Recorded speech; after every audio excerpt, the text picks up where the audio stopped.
responsible AI is a term that has been gaining ground in recent years. So we thought we would give this webinar for those of you who want to know what responsible AI is and answer the question, should I care? Does it matter to me? So to do this, my agenda for my 12 minutes, 11 and a half now, is briefly, why does it matter? What is it? And where to start? Why does it matter, responsible AI? AI is everywhere. In manufacturing, is everywhere. Industry 4.0 saw the continuous expansion of AI in all areas of manufacturing, from supply chain, to production, from customer to support, to the product itself. And the impact of AI is increasing. I just got this figure yesterday from the web. Spending on AI is forecast to hit $110 billion by 2024. 110 billion is one of those huge figures that doesn't really mean anything. What it means here is that AI is here, and it will be growing. The question is maybe too fast, because until now, the research of AI has been focused on performance alone, or almost alone. Can we use more data? Can we use more high-performance computing? But are we paying a price for that? Are we forgetting something? This is where responsible AI comes in. Now, there is not a standard definition for responsible AI. For me personally, I take this white paper here on the left from the high-level expert group on artificial intelligence. This is a white paper called Ethics Guidelines for Trustworthy AI. This group was set up by the European Commission because, yes, in Europe, we understand that we need to start looking at this area. And trustworthy AI is very much related to responsible AI, sometimes used interchangeably, one with another. So what is trustworthy AI according to this high-level expert group? Well, first it's saying that AI should be lawful, ethical, and robust. Lawful, because the same as humans, it needs to comply with all the laws and regulations. Ethical, which is interesting because ethical is a set of moral principles to know what's right and what's wrong. So what we are saying here, it's not only for humans, it's also for the AI. And finally, robust, but both from a technical perspective, but also, interestingly, from a social perspective. Because even with good intentions, AI systems can cause unintentional harm. And this high-level expert group provided 7 requirements for a trustworthy AI. As you can read on the screen, human agency, robustness, privacy, transparency, fairness, societal and environmental well-being, and accountability. So you can already see that we are talking about things here that are not the technical parts of how machine learning or AI works. I will not go into detail on each one of those 7 requirements. I will just pick up a few of them. So to give you an idea of what responsible AI is about. Number 1 is fairness. Fairness is about avoiding bias and about inclusiveness.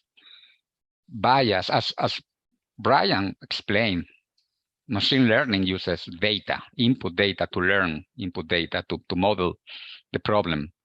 But that data can be biased, and we are no short of examples on the news about when this can go wrong. In manufacturing, an example of bias could be, for example, a workforce optimization AI system. We may use that AI system to optimize what tasks we assign to the operators, to what work center to go. And that AI can be using data like skills, the training of each operator, the certification. But we need to be careful that the system does not pick other unintended data like gender or race. And inclusiveness, because we need to take into account that those AI systems will work in an environment with people. People are different. Some will be younger, some will be older, some women, some men. That needs to be taken into account when we design, implement, and deploy AI systems. Number two, transparency. Transparency is about explainability or interpretability. And this is a current problem, in particular of deep learning approaches to machine learning and to AI, because these models are mostly opaque. They are black boxes. If you open one of those boxes, all you will find is numbers. And there is no way to know why the AI system took a decision. In manufacturing, if a manufacturing manager, for example, decides to stop a job and start another one, you might want to go to the shop floor and ask him, why did you stop that job? And he will answer, maybe that machine was down, or maybe the due date is far in the future and I can save a couple of setups. So that's why I decided to, you expect him to tell you why. You should expect the same from AI systems. That's when explainability and interpretability come in. Now, this all works to have an accountable AI. We are saying that AI systems should be accountable for, or the people who designs them should be accountable for the results of the impact of that AI.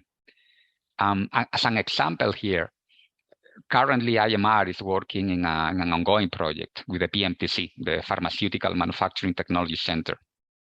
This project is about building a framework and a risk management methodology to facilitate the transparency of these systems and the confidence in the data transformations, which will enable more widespread adoption of data analytics and AI in a highly regulated manufacturing sector like pharma and biopharma. Number three, privacy and security. By now, we are all aware of the GDPR and how careful we need to be with personal data.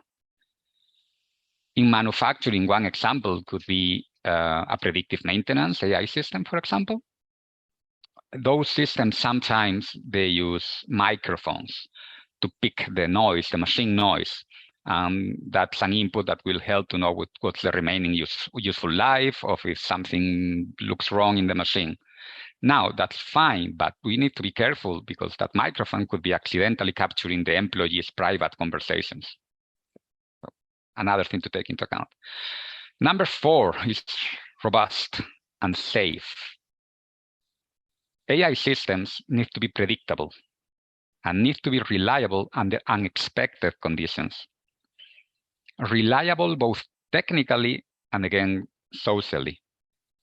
Technically, for example, you can have a computer vision system that is doing quality vision to check for errors in the product. You need to take into account that in the shop floor, in production, the lighting conditions will vary. And you need to make a system that is robust, so it doesn't fail when the lighting is not what you expected in your laboratory.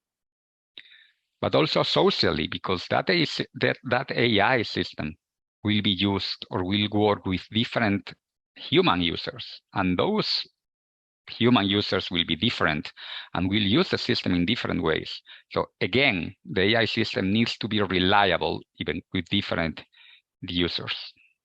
And safe, we all know about cobotics. We know about automated guided vehicles in manufacturing.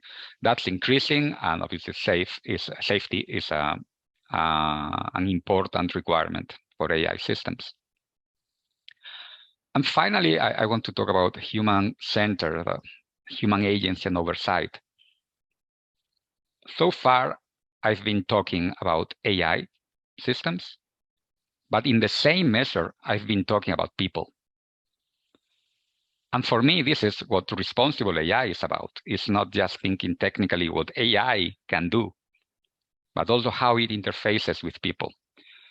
Manufacturing is not going to be 100% automated for a long time.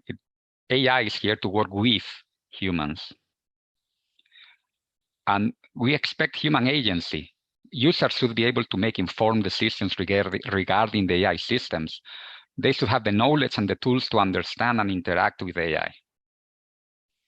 And AI systems should support individuals in making better, more informed choices in accordance with their goals. So where to start? Hopefully now you have a better understanding what responsible AI is. So IMR can help in this by aligning these principles with AI development workflow. There is one on screen, an example of an AI implementation workflow. In this example, we would start with the project scoping, and project scoping is all about a human-centered approach. We first need to identify the stakeholders. Who's going to be impacted by the AI system, identify the user needs, align those user needs with the AI solution we are designing, and assess the level of automation. When we move into the data engineering, we need to first translate the user needs into data needs, and then a strategy to get the data, high quality data, but also unbiased data. So here, privacy, security, fairness comes into account. In stage number 3, model development and evaluation, we need to train the model, but we need now to use multiple metrics, not just one, the accuracy of the system, how good it or the false negative rate.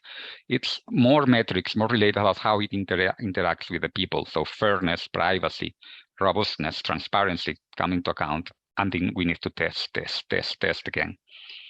And number 4, deployment and demonstration. Here we have the IMR's lab in Mullingar. We have AI solutions in there, so you can go check them, ask questions about how they work, and understand them better.